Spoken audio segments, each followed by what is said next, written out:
So yesterday I was checking my Moultrie app as I'm prone to do in the evenings, Yep. prime time, and I see a ghillie suited figure come across my trail camera, and it's Bear, and he leans in front of the camera with his arrow like this, and there's a rabbit hanging down from his arrow, and he's got his self bow, and it was basically like sometimes Bear has a challenge in communicating with his father, especially when he's in the field. When he's in the field, I'm constantly like, where are you? Give me updates. Like, what are you seeing? Like, I need play-by-play. Like, I even say, I want to know every blue jay that you see. You know, like, give me the details. And I get like 2 updates a day, like if he's a long ways away. So I felt like this was like a picture's worth 1,000 words. Yeah. It was like, what more do you need to know? That's all you needed to see. Hey, you know what? So we're here with Jordan Sillars of MeatEater. Yes. Of the new podcast, Blood Trails. Yep. On MeatEater. That's which has done really well.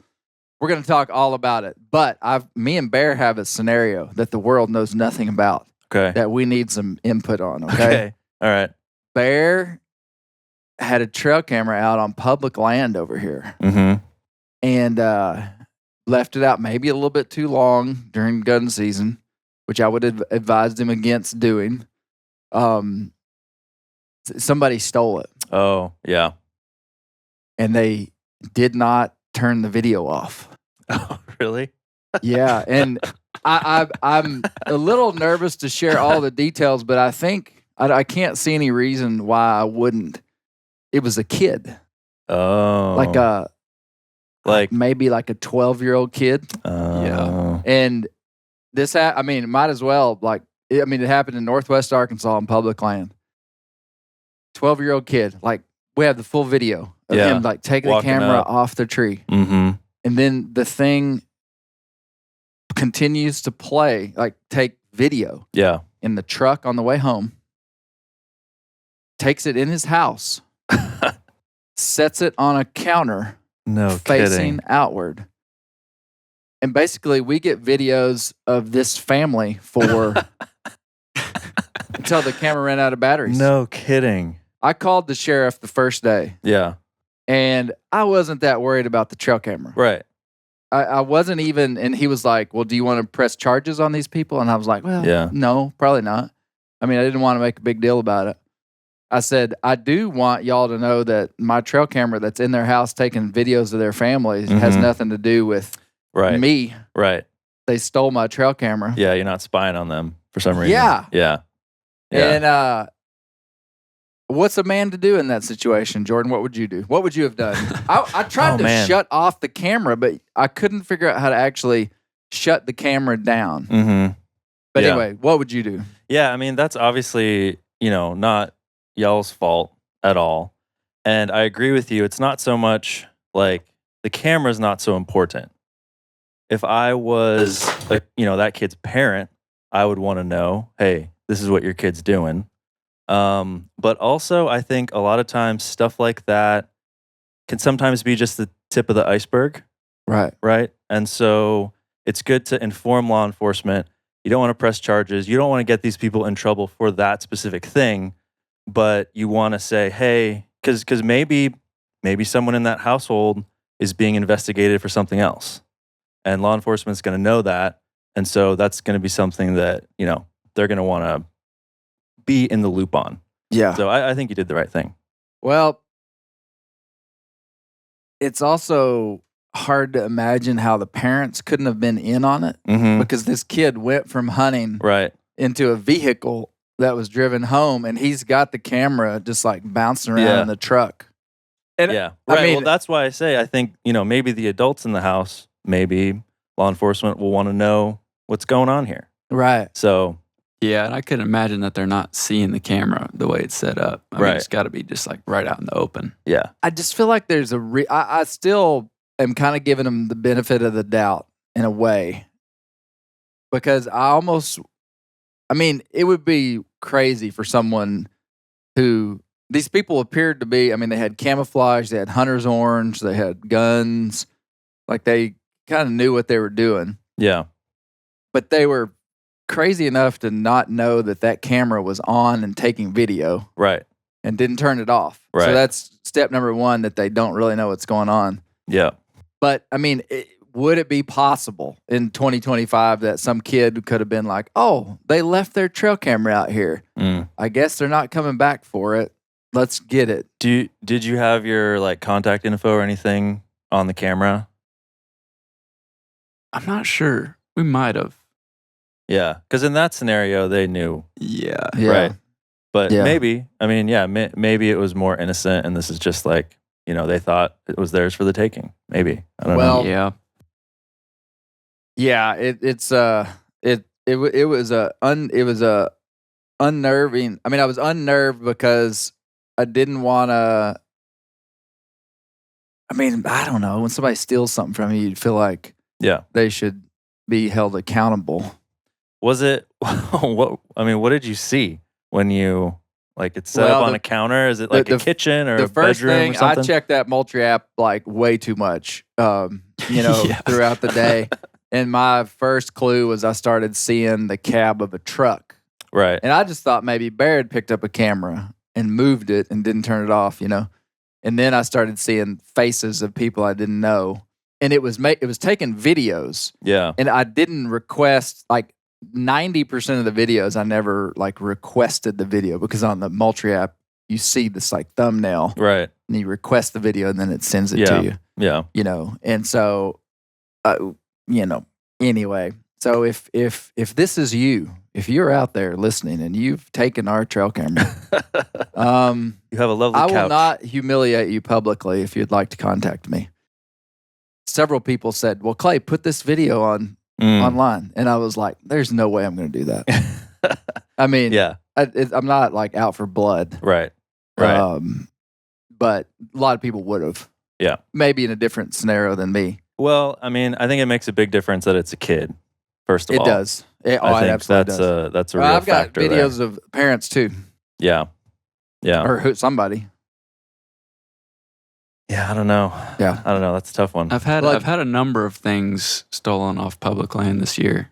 Really? I had a tree stand, and then the most frustrating one was I had a camera that I'd set out like way back in there all year, and I went to go check it, and someone had just taken the SD card, which was so disappointing. Yeah, because I wanted to see what was on there. Yeah, no, I figured no kidding. I might have a big buck on there. Right. But, well, they're like, hey, we can maybe get some intel. Would have been nice to return it. You know, right? Like, look at it, fine, but right. At least put one it back. time years ago when I was not using cell cameras, and I had cameras in bear boxes. It was in bear country, so I wasn't really trying to lock the cameras from people, but I was trying to keep them from bears chewing them up. Yeah. And so I left them unlocked, but still in a bear box, you know. And I wrote in a Sharpie marker on the thing my name, my cell phone number, and I said, call me and I will share these images with you. Oh, there you go. If you find it. There you go. It's kind of like people who leave their car unlocked, right? It's like, don't break my window. Just, you know. If you want the car, just take it. Yeah, right. Or if you want the stuff inside, just take it, you know. Well, it's a pretty good idea. I felt like it was a reasonable thing that I did, and I never got a single call. Really? I mean, it was so far back. The way I justified it in my mind was that if there's somebody standing right here, I want to be their friend. Yeah. Kind of one of those deals. Right. Like, I want to know why you're back here, because this is a dumb place to be. Right. But I never had a call.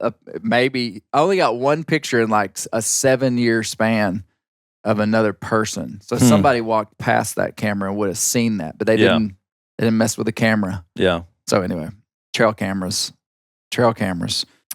Well, speaking of blood trails and trail cameras, the last episode in this season, the detective, a hunter was killed out in the forest in Michigan.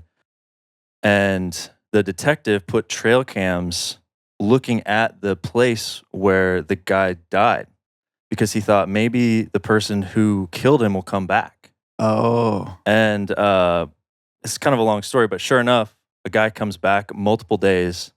They get photos of him looking down at the spot where this guy died. And then he also gets independently other tips coming in saying, you should look at this guy. Turns out it's the same guy. But I thought that was a smart use of trail cams. You know, you think about... He hid the trail camera, though. Yeah, he hid like it. really well. Right, he hid it. So the guy didn't know there was a camera there, but he's walking past this, the crime scene like a week after it happened. Wow. And I was like, that's really smart. Because you'd imagine, if that happened, you'd go back, right? If whether it was an accident or on purpose, like you'd kind of have this fascination with that spot. Yeah. And I won't give it away, but that guy who they saw on the trail cam he had an alibi, and it's this kind of whole thing. But oh wow. Yeah. Well, okay. I have a similar scenario, but not with a human. So in Arkansas, a couple of months ago, well, October the 2nd, there was a bear that killed a man in Arkansas about 2 hours from here. Mm-hmm. Yeah. Game and Fish put up trail cameras at the spot and put up a bunch of traps and bait. And basically, if a bear came back in that fit the description of the bear that we had pictures of, so that the guy that had been killed took pictures of a bear in his camp.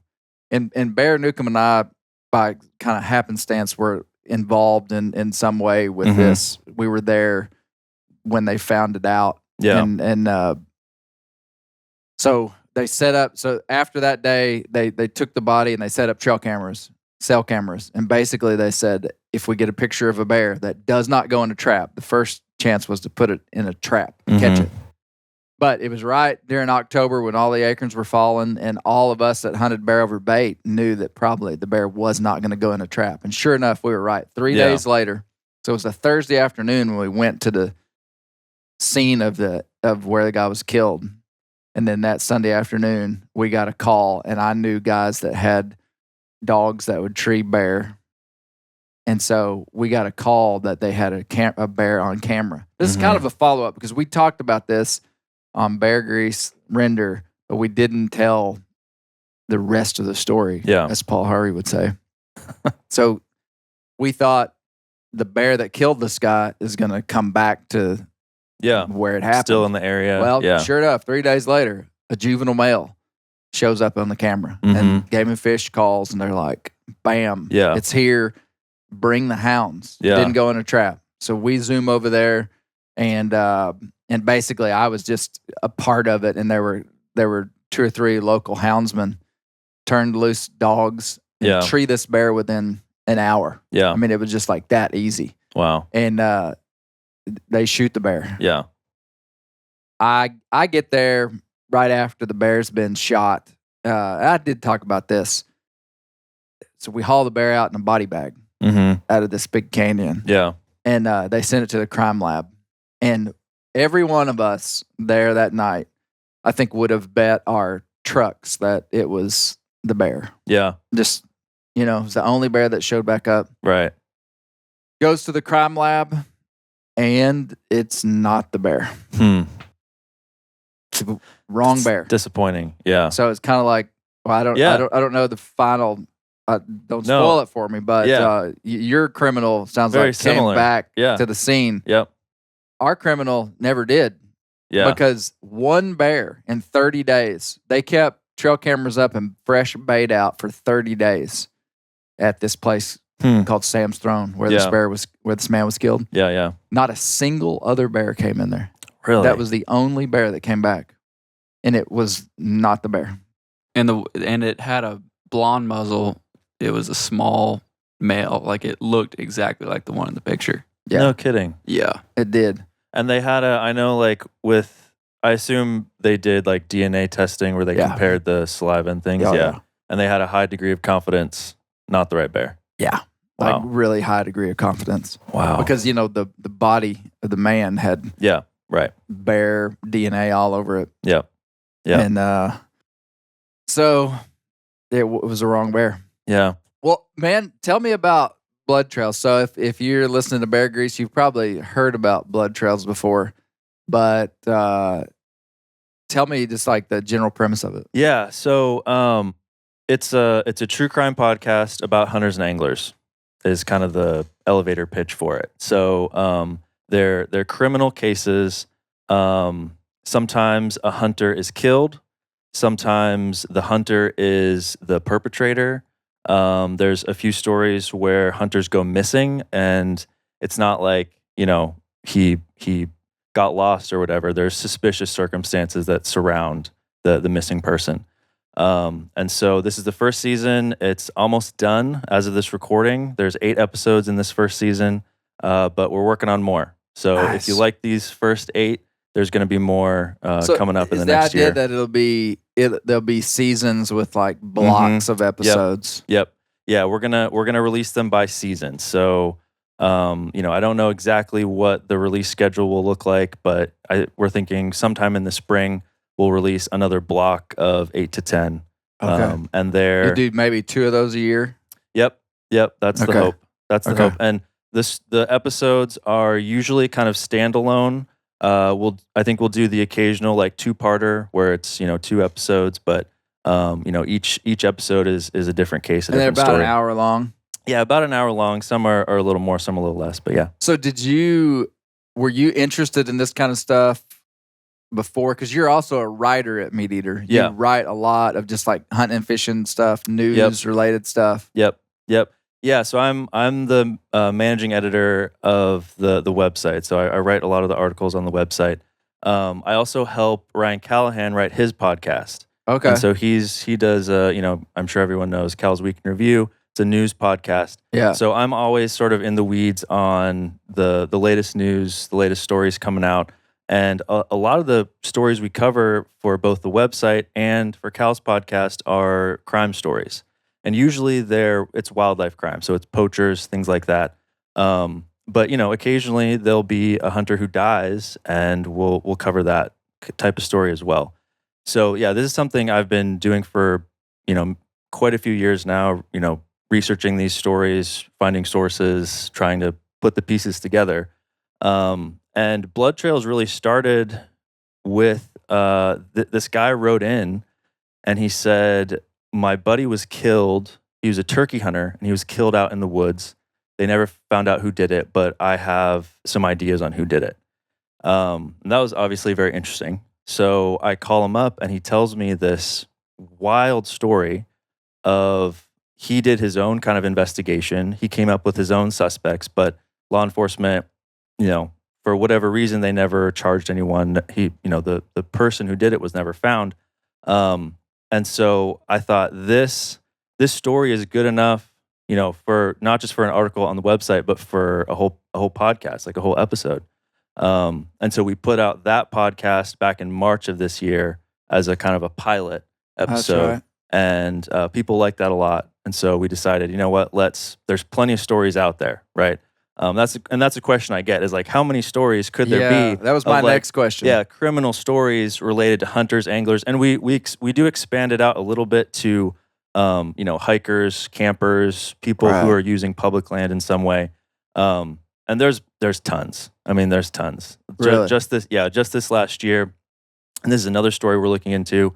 There are these 2 kids who were camping out in Arizona on some public land that were found murdered. And it was totally random. They couldn't figure out who did it. They just arrested a suspect just like a month ago. And so, unfortunately, these stories are fairly common. And, we're going back to the earliest story from this season is 1975. So, if you take that expanse of time, there's going to be plenty of stories like this. Wow. Yeah. Yeah, that really was going to be my next story is, how common is this? Yeah, I mean, it's unfortunately common enough.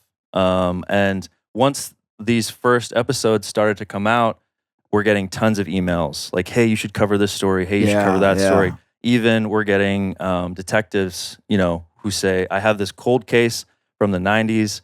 We haven't figured out who did it. I'd love to, talk to you so you can kind of spread the word.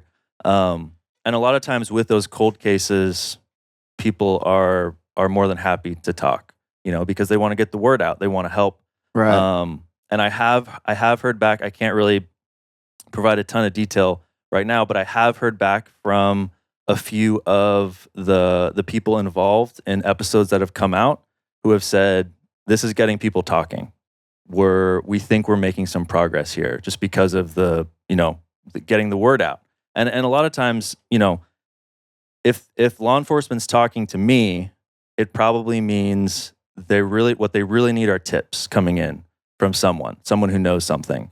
And so that's what they're relying on. And, I hope some of these episodes can generate some of those for them. Won't that be cool when one of these helps solve a case? I would love that because, one of the things that is really important to me with these episodes is I want to talk to the families of the victims because I want to know about the victim, right? I don't want the victim to just be like, it's not just like a puzzle to solve. This is a real person and they have a real family and it impacted them deeply.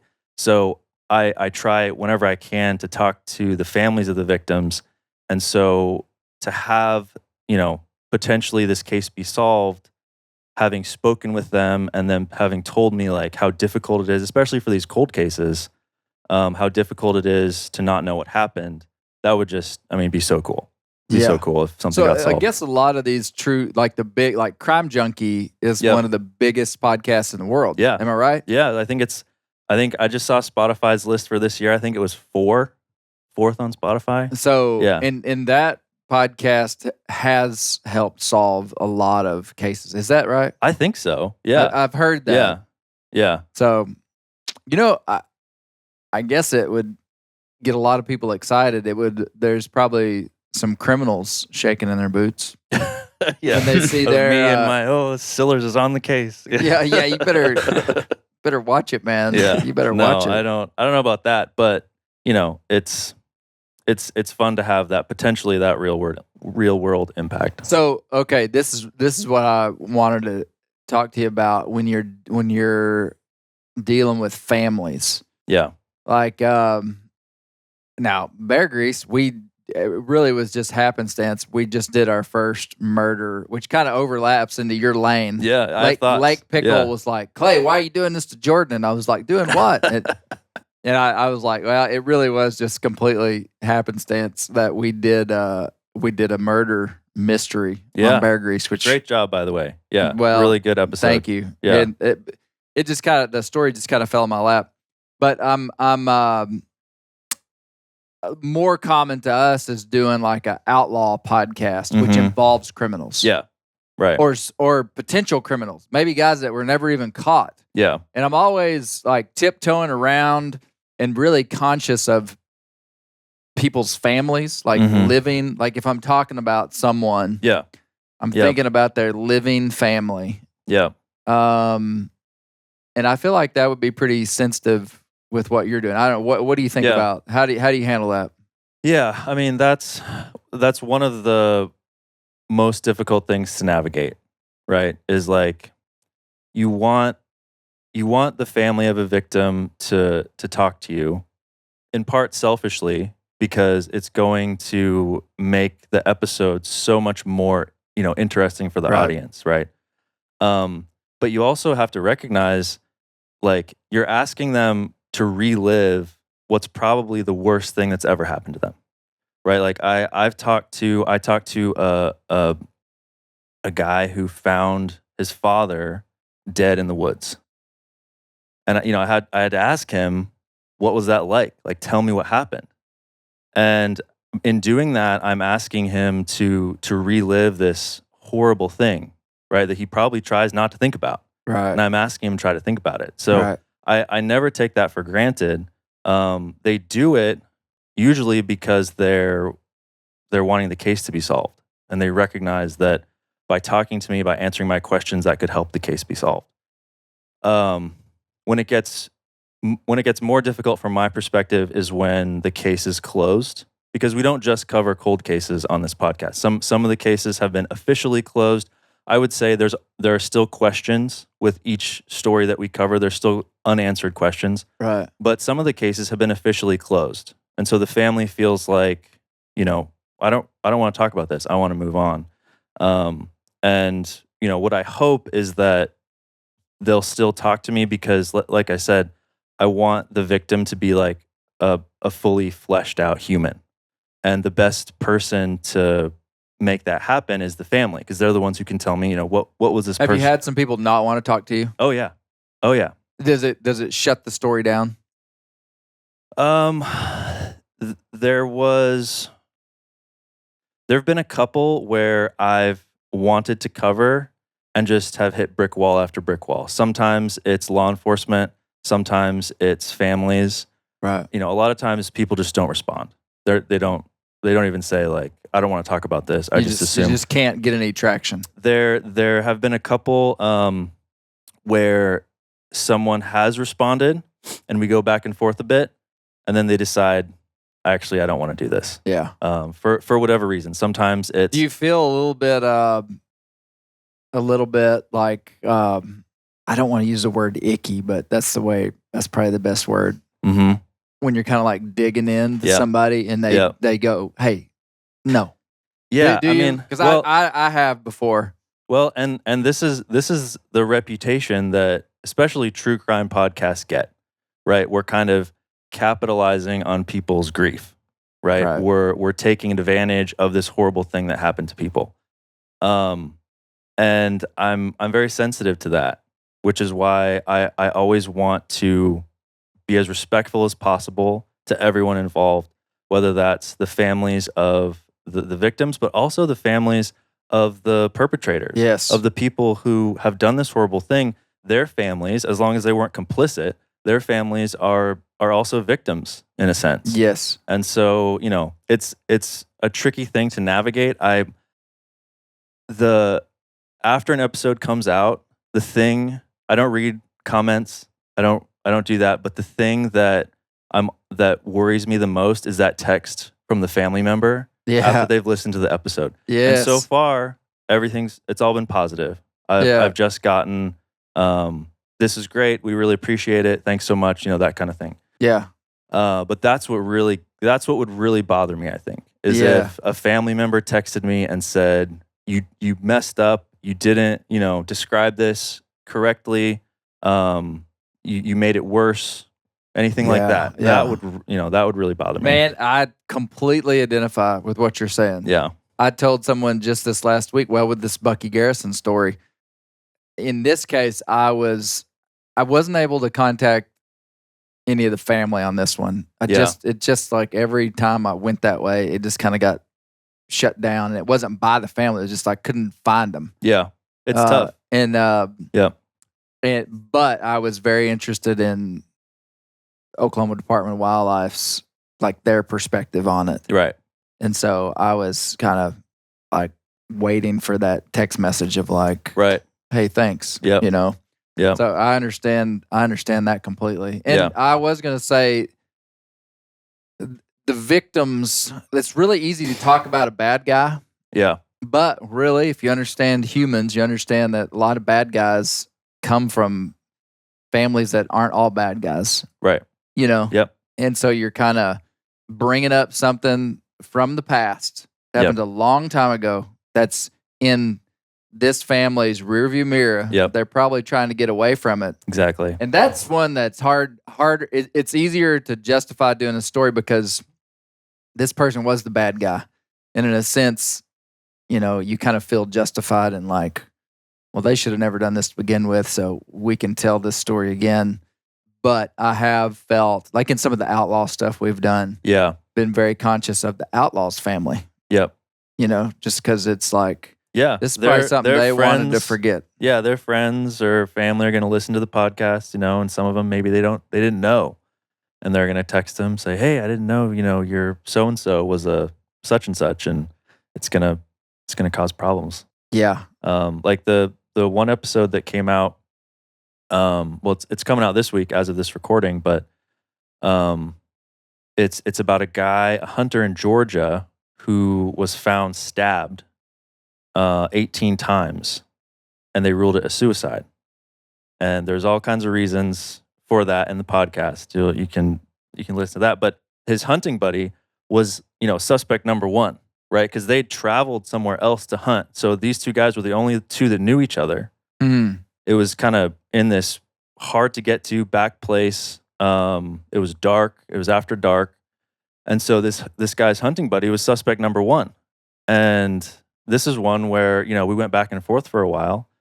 And he seemed willing to talk about it. But then I think the more he thought about it, he told me, he's just like, as I've been thinking about it, it's brought back so many horrible memories that I just don't want to talk about it. I want to put it in my rearview mirror. I don't want to think about it anymore. And so that, that's kind of difficult for me as someone who is putting out this story, who, people are going to start talking about this guy again. Yeah. I don't want that to blow back on him because he didn't do it. It's pretty clear that he didn't do it. And so, but I think there's still a public interest in people knowing about these stories, but they're not without, it's not without some qualms on my part. Yeah. At times. Barry, have any questions for him? You be thinking about it. I've got another one. You be thinking. You're up next. What's the typical scenario? Like if with all that you've done, and 5 years from now, after you've done 70 of these, maybe you would have a better sense. But like, what happens with hunters and anglers? Are they usually, or is there any trend? Are they usually killed by a stranger? Are they usually killed by their buddy? Do they usually die on accident? What's the trend? Well, I think accident is going to be the number one thing. Okay. We're not really going to cover, unless there's some other kind of circumstance involved. Right. A lot of those. Though I will say we covered a story of a hunter named Aaron Hedges who went hunting with two of his buddies out in Montana. And it appears like that was probably an accident. But I say probably because there's still some kind of questions. But I would say accident it's got to be number one, right? Okay, right. Whether Sure. a gun or whatever. I think there are a lot where, I don't know about a lot, but it seems to come up where it's an accidental shooting, right? It's not a malicious like murder, but the person who pulled the trigger runs away, doesn't come forward, right? Yeah. So that's kind of a crime on top of a crime. Yeah. He doesn't mean to that kill. was like the first one you did back in March with the turkey hunter that got shot right at daylight. Yep. And they just never knew who did it. Right. And that's what, the family thinks probably an accident. I would imagine that's law enforcement's theory, though they didn't talk to me. So I think that's probably the most common thing. I'm sure there are cases where it's malicious and it's a hunting buddy. I think not super often. I think it's, a lot of times it's that accidental shooting that turns into something more because they don't come forward. They don't confess. They run away. When was that original? It's the one you ran back in March, the first episode. Yeah. What was the time frame that guy got killed? I want to say it was 2004, so early 2000s. So yeah, very likely the person that shot that guy's still alive. It's possible. Yep. I mean, yeah. Assuming it, yeah. Yep. Yeah, it's very possible they're still alive. That's and it's I can't imagine living with that and that was the other thing, is that there is some evidence that the person walked up to the body of the victim. So it's not like they did it and just didn't know and have been living their life, not knowing. Yeah. I can't imagine knowing that and just living your life. Yeah. Wow.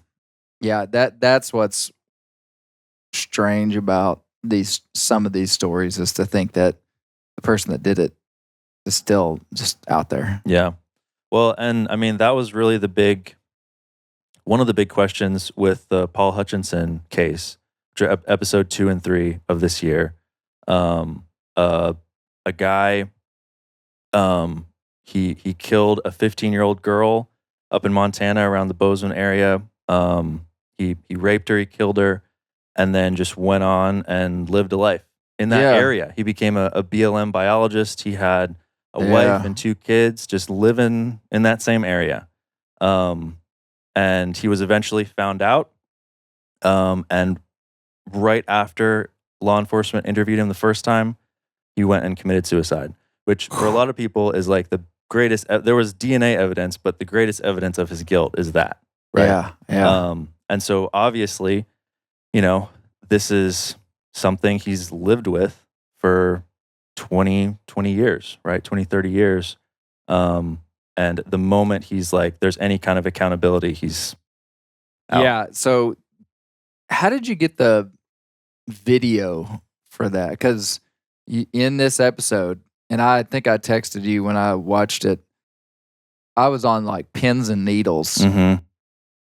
Much of the episode is an actual interview that police did with this guy. Yep. And Yeah. How did you legally get access to that? So that was, and I have to kind of give credit where credit is due. 48 Hours covered this story. Okay. And they got that video. They had it in that episode. So that's how I knew like it was available in some way. Yeah. Now it still took me 6 months because it required me to submit a request, but then that request had to go before a judge who then had to approve it. Really? Mm-hmm. Yeah, and that wasn't even the hardest thing to get. But yeah, that had to go before a judge. So I was kind of just in line waiting. The clerk who helped me was very nice. She always answered my emails because I was constantly like, "Hey, when is this?" But yeah, it was just waiting. So the judge approved it, signed off on it. The clerk, I asked for a few other things alongside with that, put it all together, and mailed it to me. I got a flash drive in the mail with the video on it. Yeah. But yeah, that's actually that's another kind of big priority for me with these episodes is getting stuff like that. And we actually have law enforcement interviews for that episode, and then these final 3 episodes all feature in some way law enforcement interviews that we got through public records requests. So that was evidence that was used in the court of law. It would have been if he did. Yeah. Well, true. Yeah. He was gone. Yeah, but because the case is closed, that we have access to that. So you have legal access to it. Yeah, so that's one kind of benefit. It's kind of like the way I think of it is if it's an open case, if it's a cold case, you can a lot of times get like family and friends will talk to you and tell you what happened. Sometimes law enforcement will, but you don't have access to any of the documents, any videos, any audio recordings because the case is still open. Okay. And so you can't submit a records request for a case that's open because they can't share it.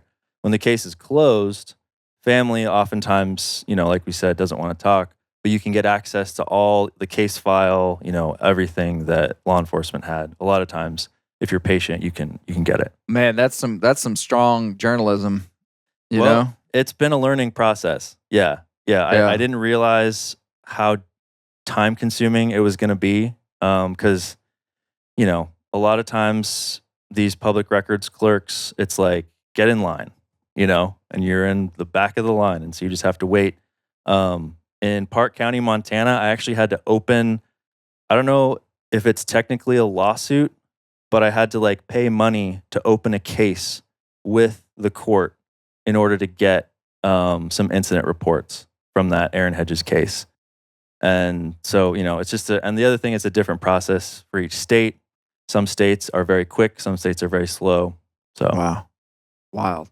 Yeah. Bear, what's your question? I got 2 questions. They're connected. How many you've done 8 episodes so far? Mm-hmm. How many of them have been like last 10 years?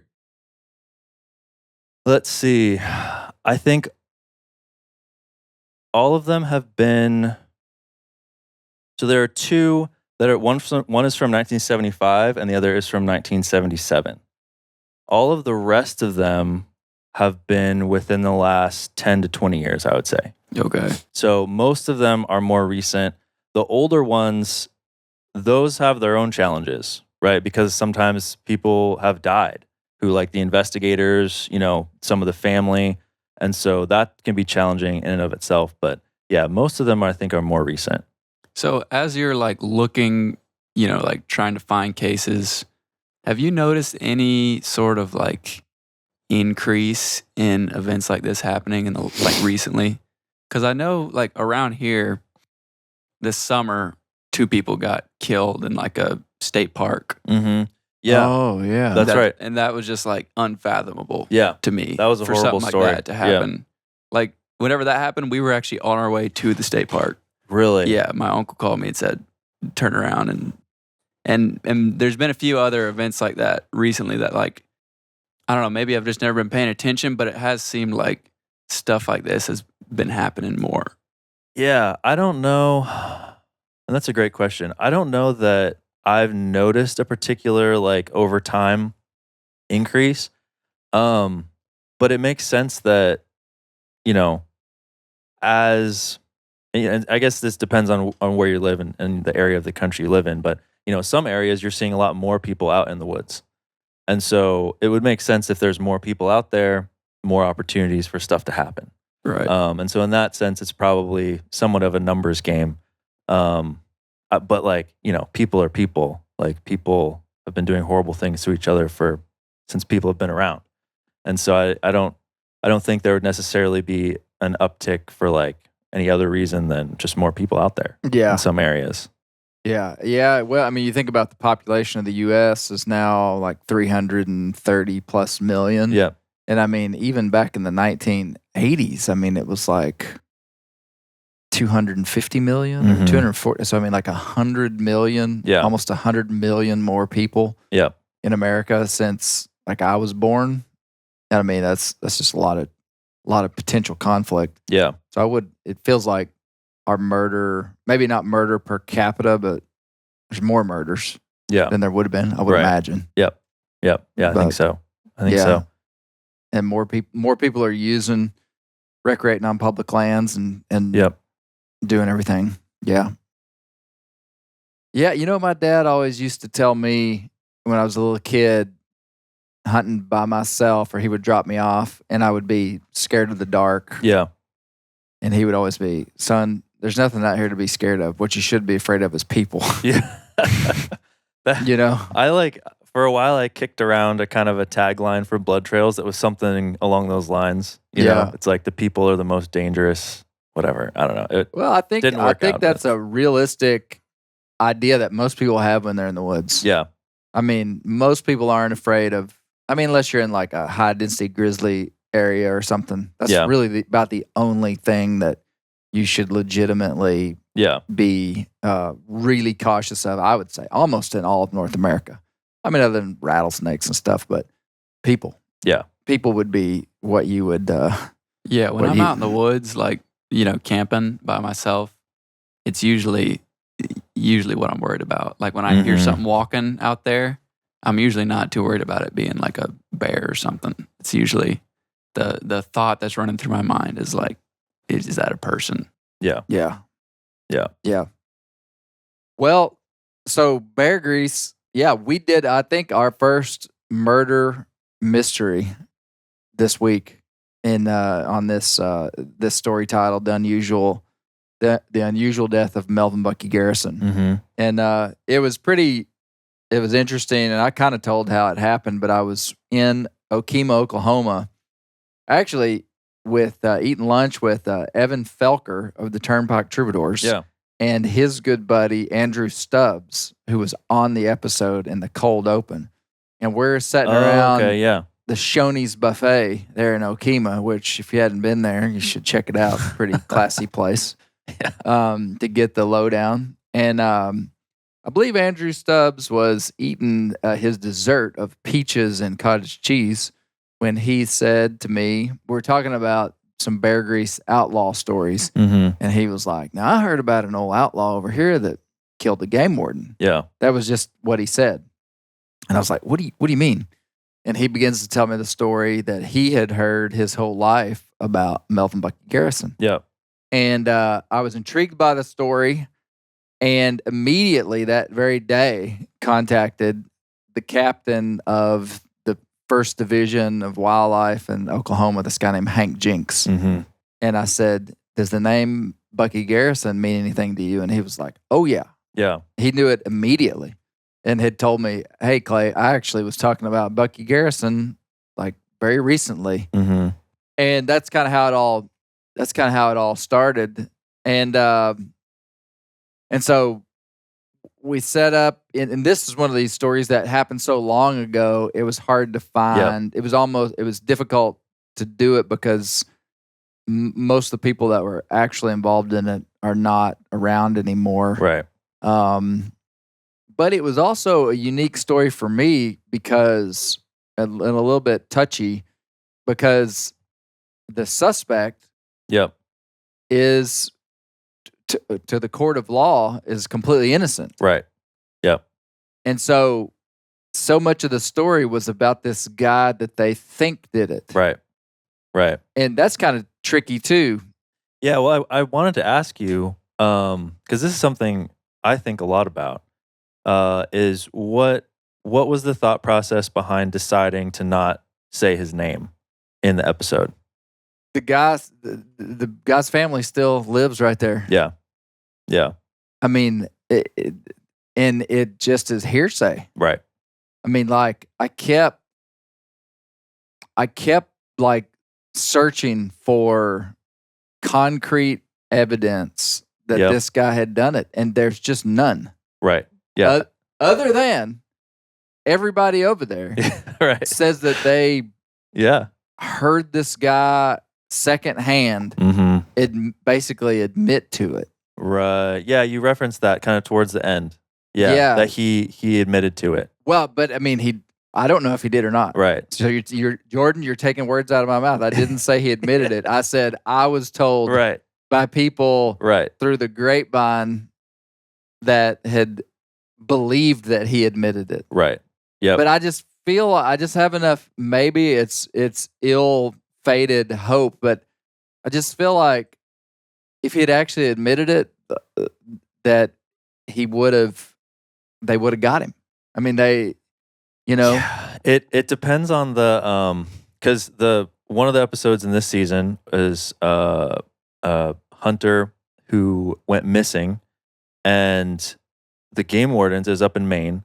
The game wardens basically tracked down the two guys who they thought did it, and they just couldn't quite get enough evidence to put them away. They basically kidnapped him. He'd shot a deer. They stole his deer, killed him, and then left his body somewhere. And one of the guys allegedly told basically a drinking buddy that he'd done it, and he explained everything. And this guy went to the police. Problem was, the police were like, this guy is not a credible person, right? So we could try to put this guy on the stand and he could say, yeah, he told me he did it. Here's what he said. But no, defense is going to like tear him apart. So they're like, we need a more credible person. So I don't know who this guy supposedly told in the Bucky Garrison story, but it could have been just someone who, no one would take seriously. And that could have been the problem. Well, Bear, you listened to it. What was your general impression of the story? Like, what stood out to you? What do you think? Well, I think it was pretty. Well, okay. I think that the number of people that like knew both, the perpetrator and Victim. Bucky, I think that speaks a lot to it. Like, I feel like there's a lot of power in just like the human gut, people just like knowing. I like it. Knowing if something has happened or not, and like kind of connecting dots that Maybe don't the necessarily law follow couldn't track. logical. I think there's a lot of power in that, but it is really hard to say, because I also think a lot of times, like as like the group starts to believe it, more and more people start to believe it. Yes. Mm-hmm. And then eventually it just becomes fact. Yeah. And like it's hard in this situation to really determine like what side of that the people are on. Like, did the people? Does everyone who believes it, do they just believe it because they were told that, or do they believe it because they actually knew the situation and everything around it, and can kind of put two and two together? So it's I'm kind of conflicted. I really can't. I can't say. I can't really. Well, if you had to today, if you were the decider, and we had to go off what you thought from the amount of information you have. Did the suspect do it, or did Bucky die a natural death? I don't think. I would say I don't think that he died a natural death. But what was his partner's name was Bullet? Bullet Burns. Great Yeah, name. yeah, Great, incredible great. think name. Bullet did it? No. But Bullet said It's a great name, by the way. Bullets. Yeah. Bullet and Bucky. I mean, Bullet? come on, dude. Yeah. Write me a ticket, guys. Yeah. I mean, I just want to be around y'all for a little Yeah. while. But Bullet, his theory was that like two people did it in a boat. Yeah. Was it? I wasn't quite tracking if he thought that the guy that everyone else thought did Oh, it. 100%. Okay, he did. Oh, 100%. Okay. Well, I would have to say that I would probably believe that he You did believe it. what Bullet thought? Yeah, just because like the waiters being stripped off and the bullet, like the actual bullet, One shot Derringer. yeah, and then the shotgun being gone. I mean, it's just like there's no way. I mean, like how else could that have happened? Yeah, the waiters thing is very weird. Were they like chest waiters? Yeah, I mean, it just would have been, there was no detail. Okay. Like, again, we don't have the case file. The case file's gone. Right. But you just assume it would have been a really primitive pair of waiters from the 1970s. And then so Bullet's theory was that he was kind of dragged along by a boat, Yep. and that's how the waiters Got stripped off came of off. him. Yeah. I mean, I was trying to figure out how could that have possibly happened. And Yeah. that's as good a theory as I couldn't come up with anything. So Yeah. I don't know how else. I thought maybe some waterfowl guys might give just like a scenario. And I actually saw one comment today on social media that said he thinks it's possible that he got water in his waders and was just trying to take them off. Oh yeah, that's a good Like point. you would just be trying to shed yourself of them. Yep. How he died, how you drown doing that, and water that deep, and you're 27 years old and capable and strong. Yep. That doesn't make sense. But his whole point was, I think he was trying to take his waders off. But it's still, that doesn't make sense of why you would. Yeah. Why you would.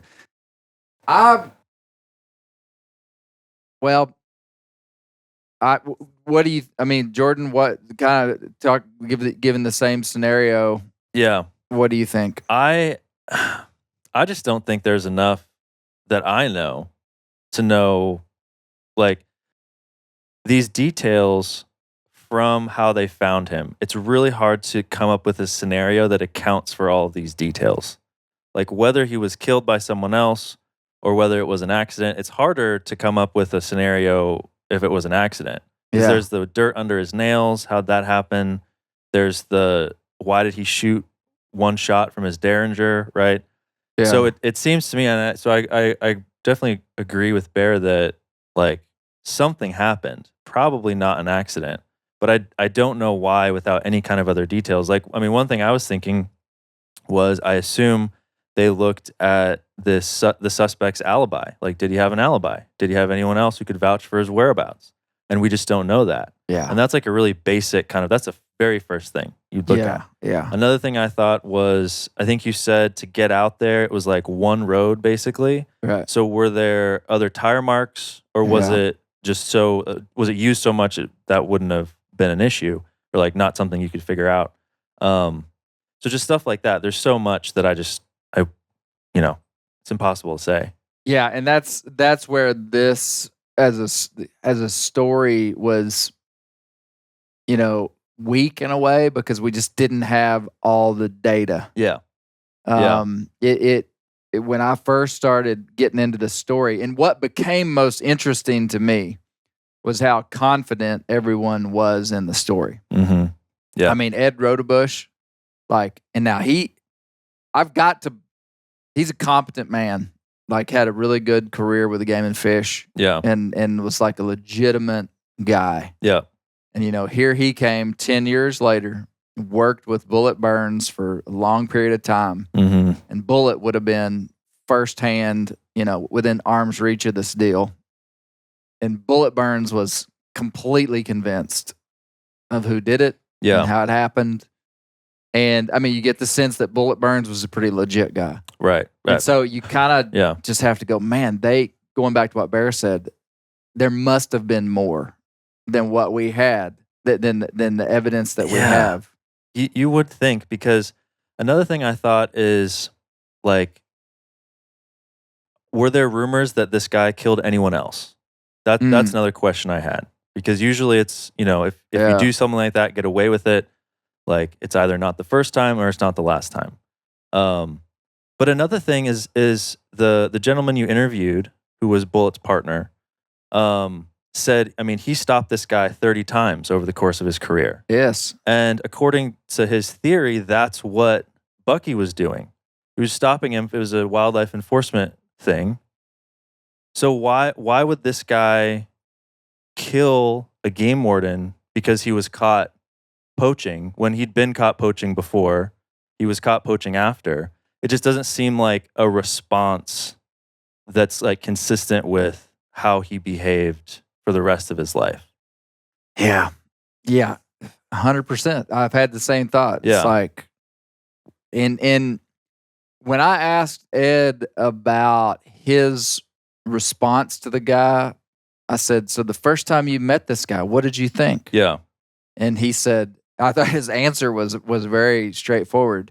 He said, I was looking at his a 6-inch circle on his chest and saying I was going to put all 6 of them right there. It was going to be him and not me. It was quite. I don't think he said that lightly. Yeah.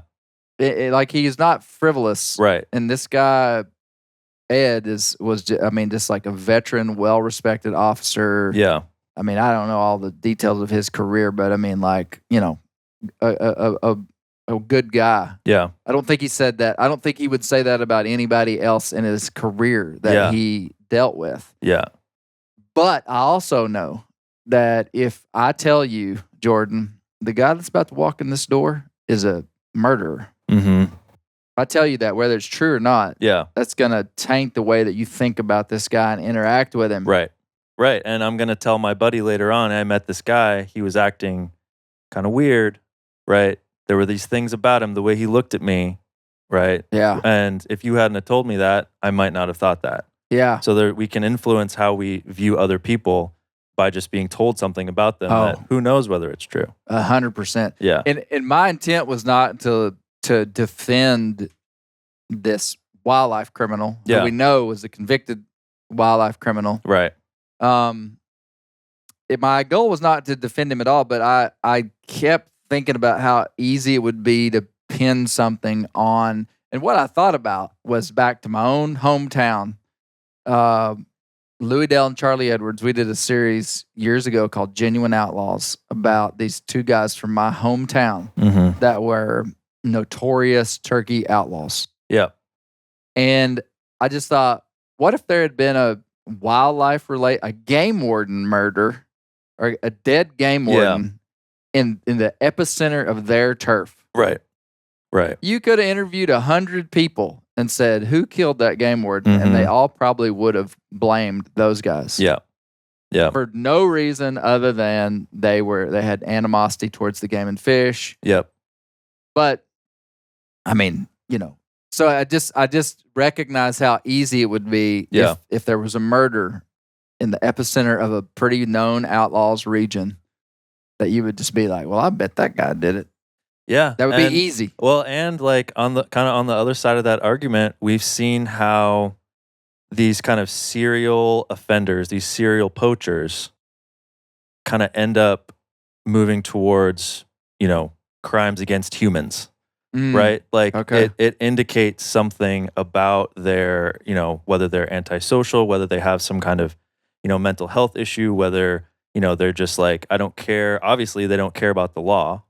Right. And so then if they're in a position where, they can get some advantage by hurting someone else or killing someone else, they're kind of used to breaking the law. Right. And this is not, and this is what I've heard from game wardens, like, this is not the guy who goes out and like accidentally, shoots a deer on private land or even like knowingly poaches at night one time. This is like this serial wildlife criminal a lot of times they end up doing worse things. Mm. And so, it kind of fits that pattern. This guy sounds like he doesn't care about wildlife laws at all. Yeah. That's established. And so, maybe he had something going he really cared about out there, in the woods, and this game warden was going to mess it up. I don't know. And something happened. Would you have told the guy's name? No, I don't think so. I think, and that's generally been our policy on blood trails, is if they haven't been accused, like officially accused, we don't say their real name. Yeah. That there was one episode where we got into a potential suspect. There was some evidence though, along with testimony from family. But generally speaking, we don't use the real name, and for the same reasons that we talked about, like the family's still around. There's also potential legal issues, right? Sure. If you defame someone, and there are protections, First Amendment, like journalists have protections, but it's like, do you need to get into that potential liability to tell the story? And if the answer is no, we could still tell it without that, and we could be faithful to the story. Then it's kind of like we don't feel the need to.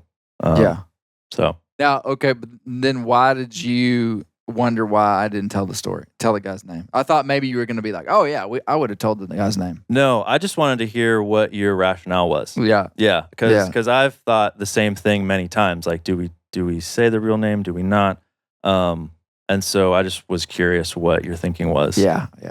Well, as I heard the story, I was like, this guy was never convicted of. They never even tried him. Yeah. They never even brought a conviction against him. So it's just like the guy's innocent. Yeah, and if you don't know, like if there's no reason besides the kind of public rumor, then it's really like we can't, like defame this guy and potentially harm his family for no reason, basically. Yeah. So, well, it was. I wish I could be in that community and understand, like what all these people know. Yeah. Or think they know. Yep. But because there's got to be, and I know there was more back in the day in terms of a criminal case. I think about the shotgun, and again, not trying to. The shotgun could have been mashed down in the mud somehow, and they just never found it. They said they drained the lake and took metal detectors out there and stuff. Yeah, but there's a lot of big questions. But if the gun ended up being the biggest thing that screamed foul play. Yeah, the missing shotgun. Yeah, that was probably the biggest thing. Yep. Yeah, I wondered if maybe so. Why are we so certain he had it in the first place? Like not just that he took it out with him, but that he had it like in the truck. Was it just always in the truck? That was, again, this is one of these things that just time has erased the details. But I think if we had that case file, they would have been 100% certain that he had the gun. And I think we couldn't say that because surely they would have gone to the family and been like, is Bucky's shotgun at the house? Right. And they're like, no, he always carried it in his truck. Yeah. And the wardens, Hank Jinks was like, yeah, he would have he always carried a shotgun. Right. They always carried a shotgun. Right. So, he had a shotgun. As I understand it, I think we could say he had a shotgun before the incident, and the family and him and everybody, the shotgun was gone after it. Because I did wonder if maybe someone stole it from his truck, like between, like as it was just parked out there. If someone came along and they just saw it and they took it from the truck. Well, that would have been a major coincidence, though, too, wouldn't it? You know what I mean? It would have for sure. Yeah. Yeah. But again, it was like, and I think someone said this, like, why would he have taken it in there if he was just doing like enforcement stuff? Yeah. Right. Because like it's kind of threatening, you know. Yeah. He had his Derringer.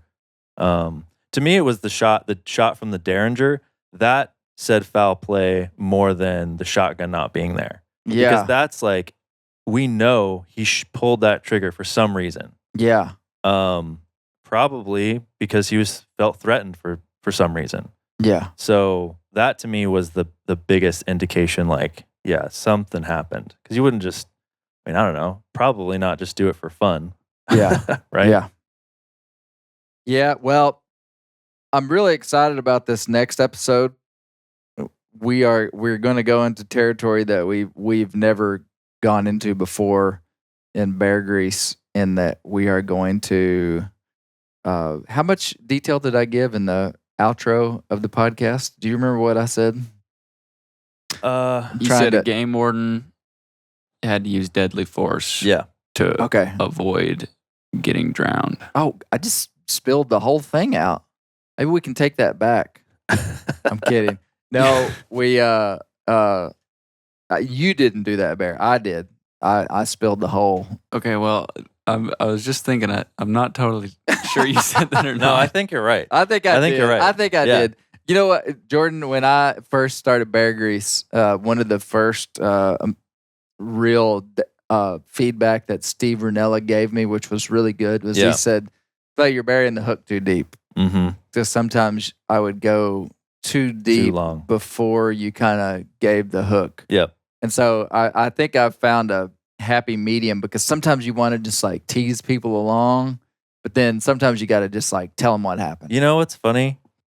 He's given also great advice to me for blood trails. He's been a big part of it. But he gave me the opposite advice. He was like, Jordan, you're giving away too much.